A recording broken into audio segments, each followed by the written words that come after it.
JDU में जिसका भी कद बढ़ता है उसके पर कतर दिए जाते हैं। जॉर्ज फर्नांडीज की स्थिति ऐसी कर दी गई कि उन्हें लोकसभा का टिकट तक नहीं दिया गया। शरद यादव तो मारे मारे फिरते थे। आरसीपी सिंह आज पार्टी से बाहर है। लल्लन सिंह की बारी आ गई है। अब यह सभी जेडीयू के राष्ट्रीय अध्यक्ष रहे। प्रशांत किशोर को कभी मंत्री का दर्जा दे दिया था। 2015 के लोकसभा चुनाव में एक एक कदम उनके इशारे पर उठाया।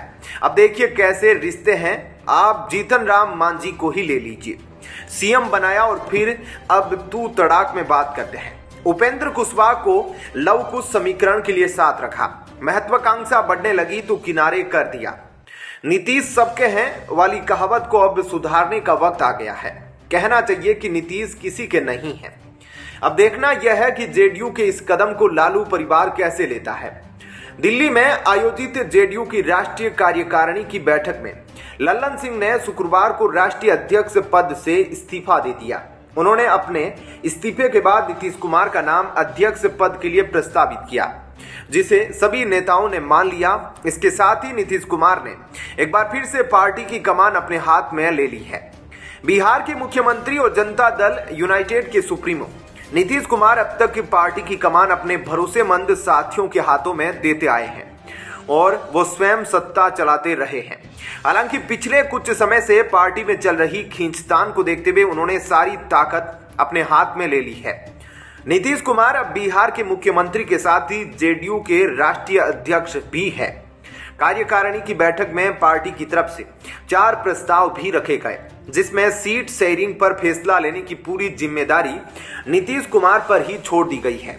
वो ही इंडी गठबंधन से जुड़ा हर काम देखेंगे।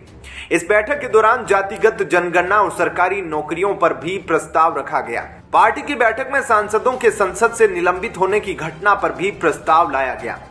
बता दें कि पिछले कई दिनों से इस बात की चर्चा हो रही थी कि लल्लन सिंह उर्फ राजीव रंजन सिंह को जेडीयू अध्यक्ष पद से हटाया जा सकता है। हालांकि लल्लन सिंह ने इसे साफ इनकार किया था। इतना ही नहीं, मुख्यमंत्री नीतीश कुमार ने भी इसे अफवाह बताया था और कहा था कि ऐसा कुछ नहीं होने जा रहा है। इस्तीफा देते हुए लल्लन सिंह ने कहा, नीतीश कुमार जी के कहने पर ही मैंने राष्ट्रीय अध्यक्ष पद की जिम्मेदारी संभाली थी। आगे मुझे लोकसभा चुनाव लड़ना है। ऐसे में एक साथ पार्टी की जिम्मेदारी संभालना चुनौती होगी।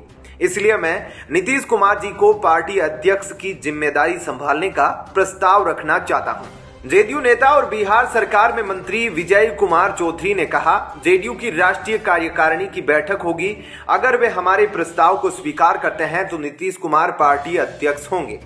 लल्लन सिंह ने सीएम नीतीश कुमार से कहा कि वे चुनाव में व्यस्त रहेंगे, इसलिए वे चाहते हैं कि पार्टी अध्यक्ष का पद उन्हें सौंप दे और नीतीश कुमार ने इसे स्वीकार कर लिया। नीतीश कुमार को जेडीयू का अध्यक्ष बनाने से पार्टी को फायदा भी हो सकता है। वो इंडी गठबंधन के साथ मजबूती से बार्गेनिंग कर सकते हैं, क्योंकि इंडी गठबंधन को खड़ा करने का आइडिया उन्हीं का था। लेकिन बाद में राजनीतिक महत्वाकांक्षा और पार्टियों के बीच खींचतान के कारण उन्हें दरकिनार कर दिया गया। अब हालात ऐसे हो गए हैं कि नीतीश कुमार की एनडीए में वापसी की अटकलें चल रही है। क्या कहना है आपका इस खबर पर? कमेंट सेक्शन में जरूर बताएं। जय हिंद, जय भारत।